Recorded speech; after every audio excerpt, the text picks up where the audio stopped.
Rupert Lowe has given one of the best speeches I've ever heard from a politician. He talks about how we should strive to all be unapologetically patriotic, whilst of course throwing in a few digs at other MPs. We will show you this speech in today's video, but first make sure you like this video and subscribe to the channel for more British content. So as stated in the intro, have a watch.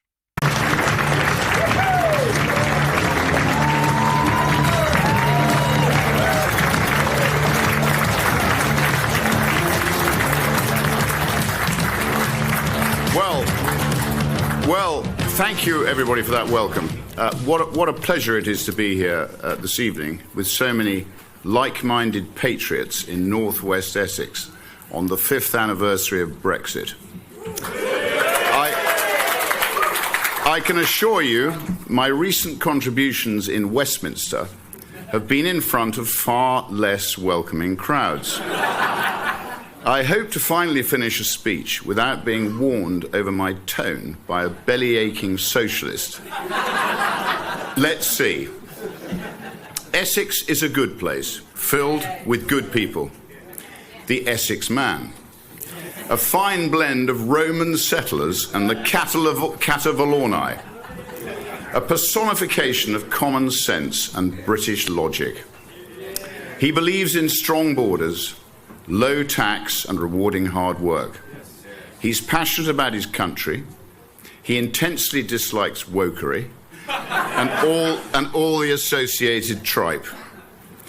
I say the country would be in a much better place with more Essex men in charge.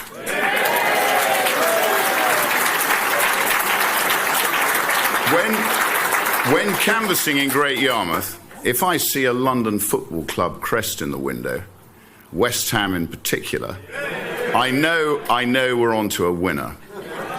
We were dragged over the line in Norfolk by many decent Essex men and women who've migrated east. If that's the level of support for reform in East Anglia from the good people of this county, I can only imagine what it's like in Essex itself. But friends, be in no doubt that our country is in the most precarious position I can remember. And what is the root cause? Uncontrolled mass immigration. Immigration, immigration, immigration. Legal and illegal. If raising legitimate concerns about thousands and thousands of unchecked foreign males illegally entering our country makes me far right, then so be it.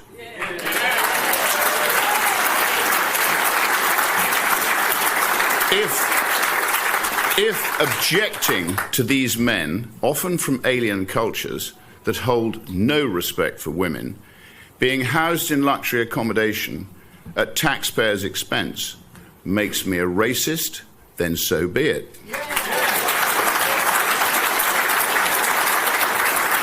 If believing that immigration should be strictly controlled and designed to solely benefit the British people makes me a bigot, then so be it. I do not care, and nor should you. For too long, our language has been policed and censored. Decent men and women have been forced into silence. I say no more. What has that sinister attitude led to? The mass rape of young working-class white girls by mainly Pakistani men on an industrial scale. That is a rotting stain on our country's history. I do not say this lightly, but it makes me ashamed to be British. We failed those girls, and heads must roll. I want deportations, not just for the rapists, but also the family members who are aware of their heinous crimes. If that results in tens of thousands of deportations, then that is what must happen. I want prosecutions for anyone in any position of authority who knew about these savages and did nothing, or even worse, concealed their crimes. Not just their dismissal, criminal prosecutions must follow.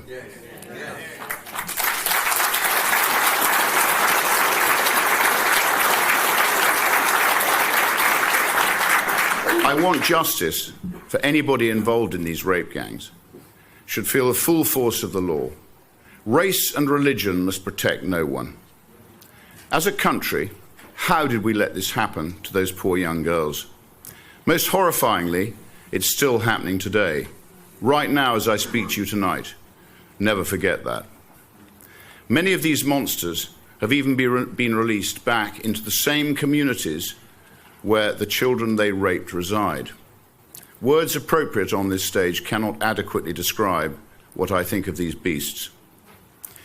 I don't want thoughts and prayers from government. I want action.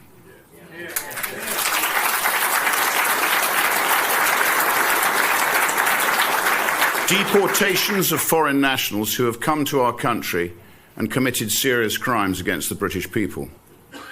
Deportations of those arriving in our country illegally. Send a message: if you come here without permission, you will not stay under any circumstance.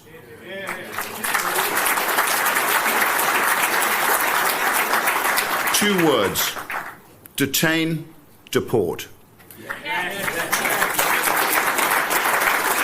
Deportations of those living in our country illegally.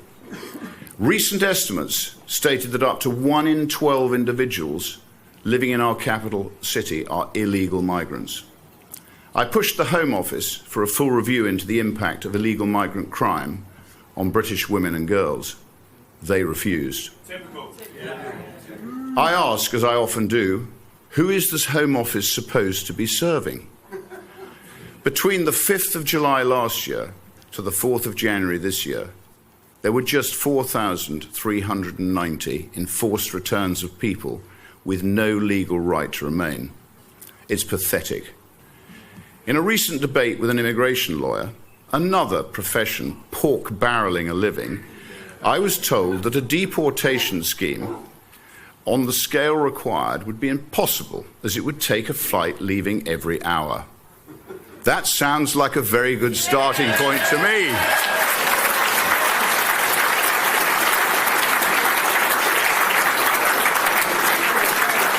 The message has to be clear. If you're in our country illegally, expect deportation. Implement that on the scale required, and the boats will stop overnight. I can promise you that. Just look at what we've done to ourselves. There is only one chance to save this country, and that is by electing a reform government in 2029 or before. We have been shown the way by one Donald John Trump.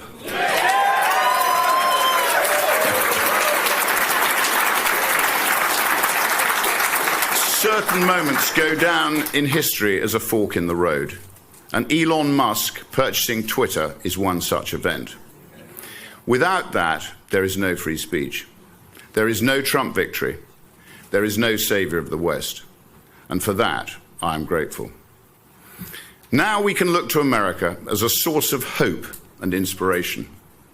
I'm sure, like me, you've watched on with envy as Trump tears up the established order in the most spectacular fashion. Let's go through several of my favorites. Starting with the best, you'll love this one. He shut down all DEI programs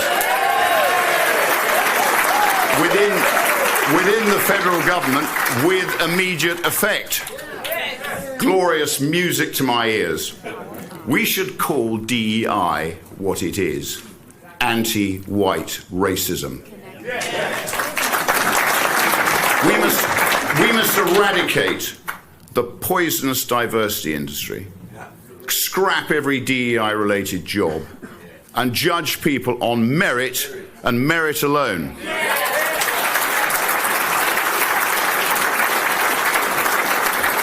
I couldn't care if a workforce is diverse or inclusive. I only care if it's competent. That is all that matters.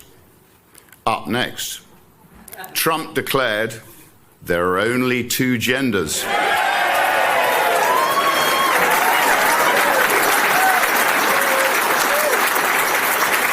Male and female. cancelling all programmes that promote the dangerous gender ideology. We must follow. I say keep that venom out of schools and away from impressionable young children. Leave our children alone.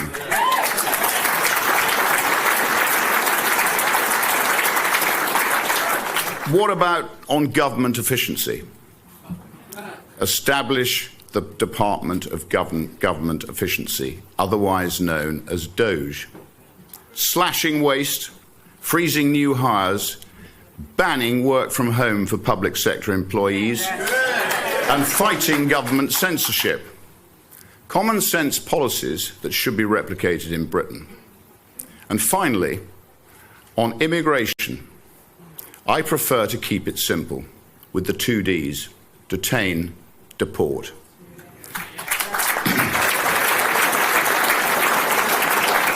This is how to properly govern.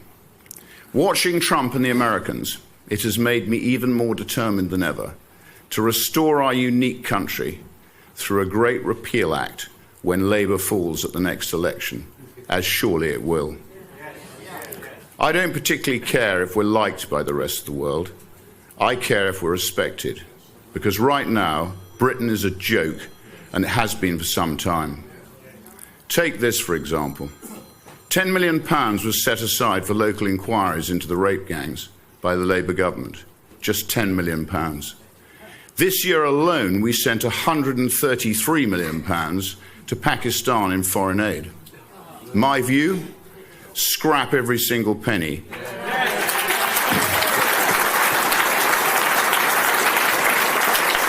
Or at the very least, use it as a weapon to force the Pakistani government to accept their deported rapists and criminals.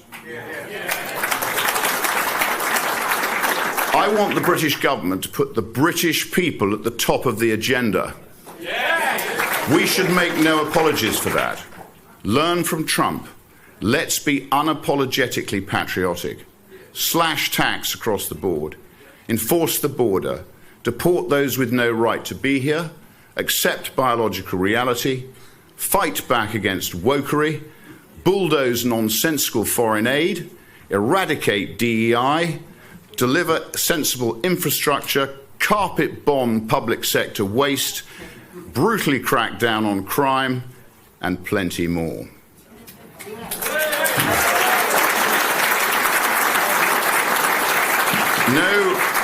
No speech of mine is complete without some apposite quotes.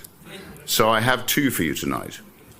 The first from England, Your England by George Orwell, where he observed the following. In left-wing circles, it is always felt that there is something slightly disgraceful about in being an Englishman, and that it is a duty to snigger at every English institution, from horse racing to suet puddings. It is a strange fact, but it is unquestionably true, that almost any English intellectual would feel more ashamed of standing to attention during God Save the King than of stealing from a poor box. All through the critical years, many left-wingers were chipping away at English morale, trying to spread an outlook that was sometimes squashily pacifist, sometimes violently pro-Russian, but always anti-British.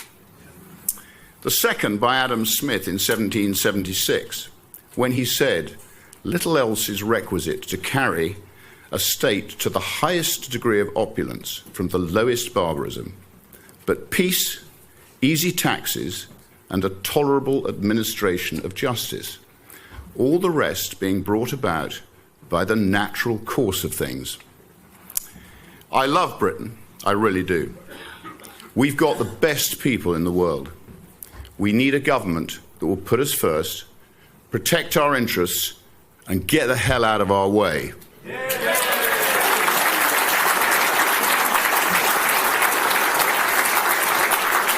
We must all work together to ensure that Britain's relentless decline under numerous inept and pathetic governments comes to an end at the next general election.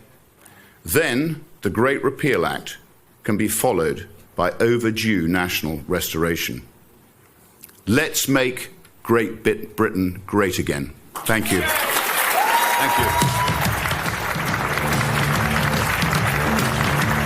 In other news, the Electoral Commission is considering an investigation into Labour over indirect funding from the EU through a £30,000 donation to an affiliated organisation.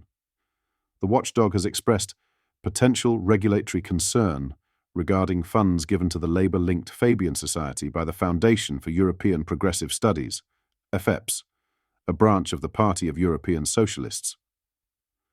The scrutiny comes after the EU's own authority fined FEPS last week for what it called indirect funding of the UK Labour Party. An Electoral Commission spokesman said they were considering this information regarding the Fabian Society as of potential regulatory concern in accordance with our enforcement policy. The EU's authority for European political parties and European political foundations imposed a £30,000 fine against FEPS on Monday for breaching regulations. The donation was used to fund a conference and book launch event in January 2023, which was attended by Labour politicians. Under Electoral Commission rules, donations over £500 to members' associations must come from permissible sources. Political foundations receiving EU funding are prohibited from donating to any party's electioneering funds. Associations must report donations exceeding £11,180 to the Commission. The Fabian Society maintains close ties to the Labour Party as an affiliated organisation, with its membership largely consisting of Labour members. What are your thoughts on this clip and the news we have covered in this video? Let us know down in the comment section below. Make sure you like this video and subscribe to the channel for more British content. Thank you, take care, goodbye.